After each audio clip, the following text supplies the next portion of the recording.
हाँ, तो हम बात कर रहे थे इल्तुतमिश। इल्तुतमिश का पहला पार्ट हमने पढ़ा, उसमें इल्तुतमिश की कठिनाइयों की चर्चा की, उसको दिल्ली सल्तनत उसके सामने प्रारंभिक कठिनाइयाँ क्या थी, तराइन का युद्ध क्या था, इनकी चर्चाएं मैंने की, 7 कठिनाइयों की हमने चर्चा कर ली। अब थोड़ा सा हम डिटेल से इसकी कार्य उपलब्धियों की चर्चा करेंगे कि इसकी प्रमुख उपलब्धियाँ क्या थी, उन कठिनाइयों पर इसने विजय कैसे प्राप्त की। तो देखिए कठिनाइयों की, देखिए हाँ जी, इल्तुतमिश के कार्य उपलब्धियाँ। पहला कार्य क्या था, यल्दौज का पतन। मैंने इसकी पहले भी चर्चा करी है, दोबारा बता रहा हूँ। पर गजनी के शासक यल्दौज की शक्ति को हमेशा के लिए समाप्त करने के उद्देश्य से इल्तुतमिश ने 1215 ईस्वी में उसका पीछा किया और 1216 ईस्वी में त्राइन के युद्ध में उसे पराजित कर बंदी बना लिया। तो त्राइन का तीसरा युद्ध था, याद रखना है कौन सा युद्ध था, त्राइन का तीसरा युद्ध था। 1216 में इस हुआ था, इल्तुतमिश और किसके मध्य हुआ, यल्दौज के मध्य। और इसमें यल्दौज की हत्या कर दी गई और एक प्रकार से ये पहला इसका बड़ा अभियान था जिसमें इसको सफलता मिली। आगे देखिए 2 नंबर पे चंगेज खां का आक्रमण।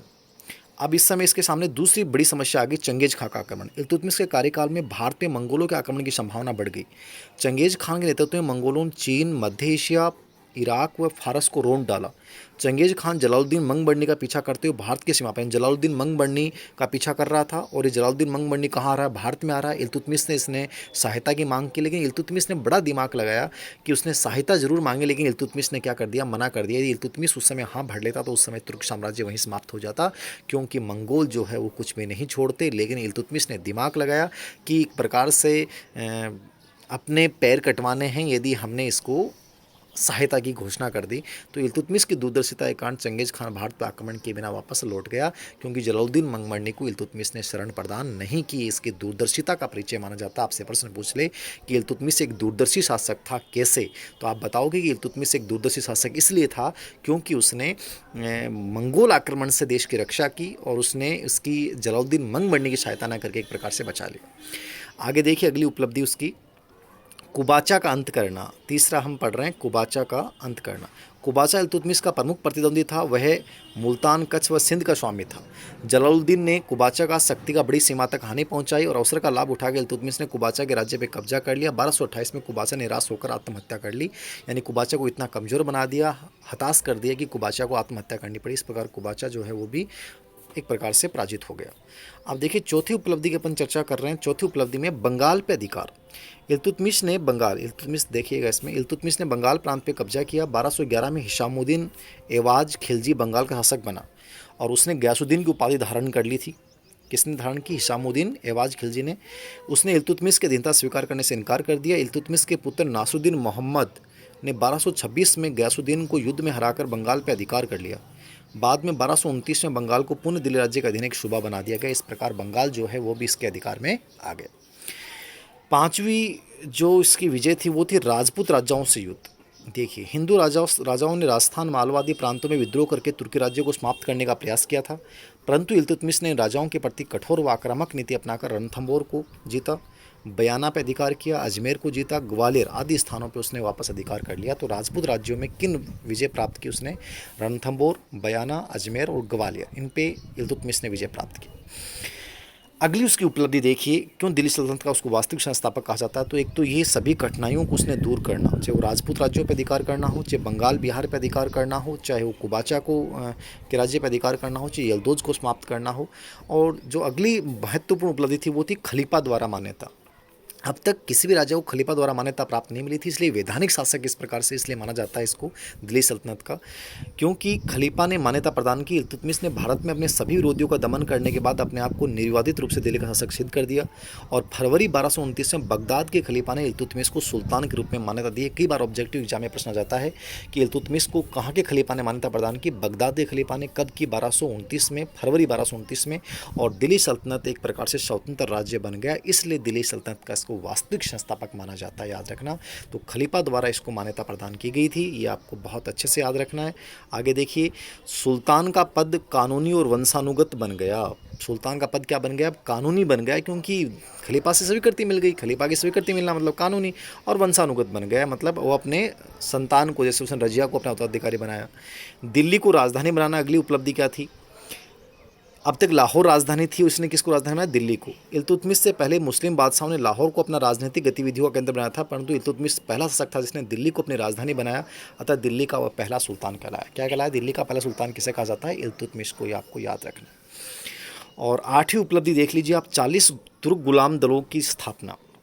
इल्तुतमिश ने अपने प्रशासन को सुचारू रूप से चलाने के लिए बहुत योग्य और विश्वास पात्र 40 तुर्क गुलामों के दल का गठन किया। इतिहास में ये दल तुर्कान ए चहलगानी, याद रखना कौन सा चहलगानी, तुर्कान ए चहलगानी के नाम से प्रसिद्ध है। ये इसकी प्रमुख उपलब्धियां थी। तो ये इसलिए दिल्ली सल्तनत का वास्तविक संस्थापक इसे कहा जाता है, इल्तुतमिश को। तो उसका विजयों की वजह से, खलीफा द्वारा मान्यता प्रदान करने की वजह से, दिल्ली को राजधानी बनाने की वजह से, वंशानुगत व कानूनी रूप से वैधानिक सत्ता स्थापित होने की वजह से, और 40 तुर्क गुलाम सरदारों का दल स्थापित करने से। आप देखिए अंतिम रूप से एक अंतिम प्रश्न बनेगा कि इल्तुतमिश के चरित्र का मूल्यांकन कीजिए, तो इसके प्रमुख क्या उपलब्धियां, एक प्रकार से हम चरित्र का मूल्यांकन पूछता है या शॉर्ट में आपको लिखना हो तो इसने क्या क्या, इसका पूरा वर्णन करेंगे अपन। पहली विशेषता देखेंगे अपन, राज्य निर्माता व महान विजेता। देखिए इल्तुतमिश एक राज्य निर्माता और महान विजेता था, क्योंकि इसने जिस मुस्लिम राज्य की स्थापना की उसके प्रतिनिधि कुतुबुद्दीन ऐबक को समय नहीं मिला, लेकिन इसने जो है वो मध्य एशिया की उलझनों से राज्य निर्माण का अवसर गौरी को भी नहीं मिला था, कुतुबुद्दीन ऐबक को भी नहीं मिला। तो डॉक्टर AR त्रिपाठी लिखते हैं कि भारत में मुस्लिम प्रभुसत्ता का प्रारंभ वास्तविक रूप से इल्तुतमिश के राज्य से होता है। किसने कहा? डॉक्टर RR त्रिपाठी ने, क्योंकि इसने जो साम्राज्य का विस्तार किया वो किसने नहीं किया। आगे तो जरूर हुआ लेकिन इससे पहले किसी ने नहीं किया। अतः इल्तुतमिश ने एक वीर कुशल सैनिक और महान विजेता था। उसने दास के रूप में अपना जीवन प्रारंभ किया और अपनी योग्यता बल दिल्ली का सुल्तान बन गया। इसलिए पहली विशेषता क्या होगी? राज्य निर्माता और महान विजेता था वो। दूसरा देखिए, योग्य शासक। यह एक योग्य शासक था क्योंकि ये दूरदर्शी कूटनीतिज्ञ था। गुलाम का गुलाम होते हुए उसने जिस गति के साथ उन्नति की और अंत में सभी प्रतिद्वंदियों को कुचला, कुबाचा, यल्दोज और मंगोल आक्रमण का मतलब उसको दूरदर्शिता से हटा दिया, वो उसकी योग्यता का परिणाम था। तो योग्य शासक था।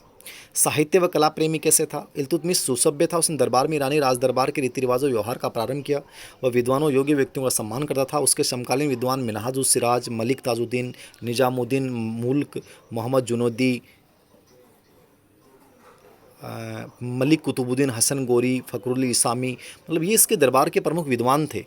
विभिन्न योग्य व्यक्तियों के कारण उसका राज दरबार मोहम्मद गजनवी की भांति गौरवपूर्ण बन गया था और लाहौर के स्थान पर दिल्ली को इसने अपना राजधानी बनाया था। ठीक है। विभिन्न तालाब, मदरसे, मस्जिद, इमारतें, इनका निर्माण किया। कुतुब मीनार का निर्माण करवाया था इसने। कुतुब मीनार को मतलब दूसरी जो मंजिल है इसका निर्माण इसने करवाया। तो एक प्रकार से काफ़ी एक योग्य शासक था, कला का प्रेमी शासक था। धार्मिक विचार देखिए, इल्तुतमिश एक कट्टर असहिष्णु सुन्नी मुसलमान था। शिया मुसलमानों और हिंदुओं के साथ उसका व्यवहार इतना अच्छा नहीं था। वह धार्मिक विचारों का व्यक्ति था और डॉक्टर के निजामी के अनुसार उसकी राजनीति उसके धार्मिक विचारों से पृथक रही है, ठीक प्रतीत होता है। ये कहीं इतना प्रभावित भी नहीं किया धार्मिक विचारों को जैसे कि फिरोज शाह तुगलक वगैरह ने किया, उतना इसका प्रभावित नहीं हुआ, याद रखना। वह अपने धार्मिक विचारों के कारण तत्कालीन धार्मिक नेताओं का समर्थन प्राप्त करने में, अपने राज्य को नैतिक समर्थन दिलाने में सफल रहा, परंतु अनेक अवसर पर उसने उलेमा से सलाह भी नहीं ली। ये इस बात को व्यक्त करता है कि वो इतना धर्म को इतना अनिवार्य भी नहीं मानता था। अपनी पुत्री रजिया को उत्तराधिकारी उसने उस धर्म उलेमा के खिलाफ बनाया था। तो ये इस बात को व्यक्त करता है कि वो एकदम से धार्मिक विचारों से बंधा हुआ भी नहीं था। आगे देखिए, वीर व साहसी, जैसा हमने चर्चा कर ली, वीर व साहसी किस रूप में था? इतने विद्रोह को दबा देना, कुबाचा को हराना, बंगाल राजस्थान के युद्ध में इस बात की पुष्टि होती है। तो वीर व साहसी था। दूरदर्शी व कूटनीतिज्ञ था। चंगेज खान और जलालुद्दीन का जो व्यवहार था वो दूरदर्शी और कूटनीतिज्ञ का परिचय देता है। इसलिए मुस्लिम साम्राज्य का वास्तविक संस्थापक किसे कहते हैं? इल्तुतमिश को कहा जाता है, याद रखना, ये कई बार प्रश्न पूछ लेता है।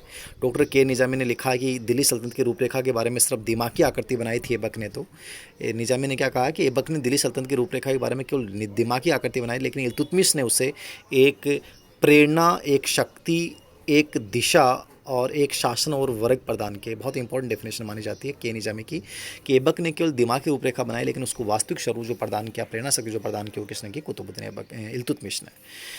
अब देखिए प्रशासन के बारे में थोड़ी सी अपन चर्चा कर लेते हैं। प्रशासन क्या था? तुर्कान चहलगानी। इल्तुतमिश ने बगदाद एक खलीफा से एक सुल्तान की उपाधि देने का अनुरोध किया। 1229 ईस्वी में इल्तुतमिश के लिए निवेश का काम लेकर दिल्ली पहुंचे थे। तो इसके शासन को वंशानुगत बनाने में एक प्रकार से कार्य था इसका, तुर्कान चहलगानी का। मुद्रा में इसने क्या सुधार की? तो इसने मुद्रा प्रणाली शुरुआती घुरूद शासकों दिल्ली के टकसाल में हिंदुशाही बैल और घुड़सवार सिक्कों पर आधारित राजपूत सिक्का प्रणाली बना रखा था। देहली वाला मानक सिक्का चलाया। 338 ग्राम के समान वजन के एक चांदी तांबा मिश्रित चांदी, तो टका और जो ये सिक्के इसने चलाए, ठीक है ना। चांदी कमी के भाव में इल्तुतमिश ने उत्तरी भारत में 11 ग्राम चांदी का टका, बिलोन, जीतल, चांदी का एक नया द्विधात्वीय सिक्का प्रणाली शुरू की।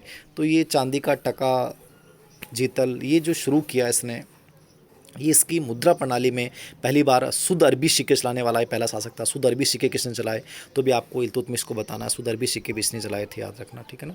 शुद्ध अरबी सिक्के इसने चलाए। कृषि में इसने क्या किया, दो इक्ता और खराज, दो इसने परंपराओं की शुरुआत जो है वो की थी, याद रखना। इसको भी आपको थोड़ा सा याद रखना है।